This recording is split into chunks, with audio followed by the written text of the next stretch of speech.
You walk through your front door. The sofa is destroyed. Your favorite shoes are in pieces. You look at your dog and think, he's doing this to punish me for leaving. You are wrong. What you are looking at isn't revenge. It's the aftermath of a biochemical explosion that you unknowingly triggered 8 hours ago. Your dog isn't being bad. They are suffering from a neurological panic attack caused by one specific thing you did this morning. I call this the silent trigger. Stay with me, because when we reach number 1, I will reveal exactly what this trigger is and how you can stop traumatizing your dog before you even leave the driveway. Welcome to Dog Behavior.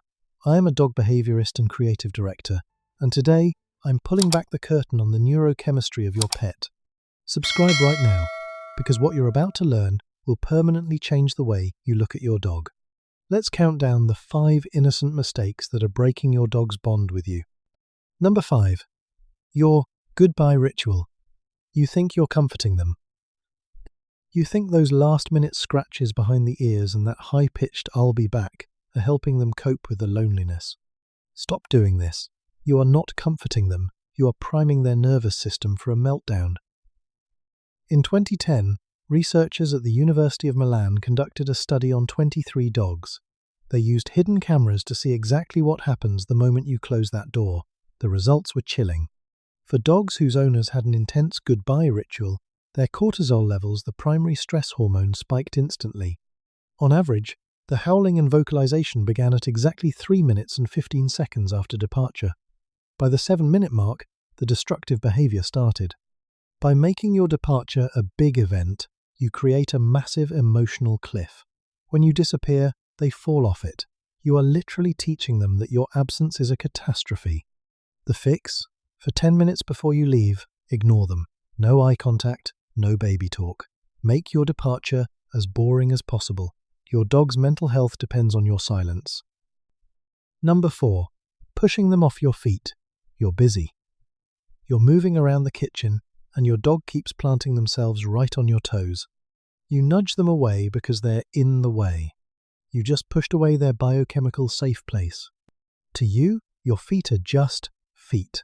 But to your dog's nose, which is 100,000 times more sensitive than yours, your feet are a scent broadcast tower. This is where your VOCs, volatile organic compounds, are most concentrated. When your dog sits on your feet, they aren't just being clingy, they are performing a biosync. Physical contact with you triggers a massive oxytocin release in their brain. It's the same neurochemical that bonds a mother to her newborn. Especially when a stranger enters the room or a loud noise happens, they aren't guarding you, they are seeking their anchor. Next time they dock at your feet, let them stay for 30 seconds. That's all their nervous system needs to recalibrate. But speaking of loud noises, there's a microsignal your dog gives during play that most owners completely ignore until it's too late. This brings us to number 3. Number 3. The play sneeze.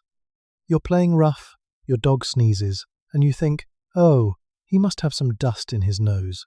You keep upping the intensity, getting them more and more worked up. You are ignoring a biological warning system. In the world of canine ethology, that sneeze is a biomechanical microsignal. It's a meta-communication. It means everything I am doing right now, the growling, the biting, the lunging, is just a joke. I am not aggressive. But here is the danger. If your dog starts sneezing repeatedly during play, it means their arousal levels are hitting the red zone. They are trying to reset their own brain so they don't lose control and accidentally bite you. If you keep pushing without acknowledging that signal, you are forcing your dog to bypass their own safety switch. When you hear the sneeze, freeze. Pause the game for 5 seconds. Let that reset happen. It keeps the bond fun and, more importantly, it keeps it safe. Number 2. Punishing the deep sleep growl. This is where many owners feel a deep sense of betrayal. You think, how dare he growl at me? I feed him. I love him. You might even swat him or yell, no, to show him who's boss. You are trung fat punishing a ghost. When a dog is in a REM cycle, their brain is on survival autopilot. Their ancient instincts are fully engaged, while their conscious mind is offline. That growl isn't directed at you, it's a reflex from their biological defense mechanism. By punishing them for a reflex, you are creating invisible trauma. You are teaching your dog that even when they are at their most vulnerable, you are a threat. This leads to sleep aggression, a condition that sends thousands of dogs to shelters every year. Never touch a sleeping dog to wake them. Use your voice. Call their name from 3 feet away. Let their conscious brain wake up before your hand makes contact. Protect their peace, or you will lose their trust. Now, we've reached the moment you've been waiting for, the silent trigger. The reason you came home to a destroyed house and why your dog looks so guilty. Now, number 1. The guilty look myth. You walk in, you see the mess, and your dog slinks away, ears back, tail tucked. You say, "See? He knows he did something wrong." He has no idea what you're talking about. Everything you've been told about dog guilt is a lie. That look isn't a confession. It is a submissive response to your current body language, your lowered brows, your tense shoulders, your angry tone. This isn't mischief. This is a neurological panic attack. Because of that goodbye ritual we talked about in number 5, your dog's brain entered a state of survival crisis. They aren't chewing your sofa because they're bored. They're chewing it because the physical act of shredding releases endorphins that slightly numb their overwhelming anxiety. When you get home and scream at them, you aren't teaching them a lesson. You are adding a second trauma to an already broken dog. You are the person who left them in a panic, and now you are the person who returned to attack them. Stop looking for guilt. Start looking for help. If your dog is destructive, they don't need a disciplinarian, they need a behavioral intervention. Install a camera.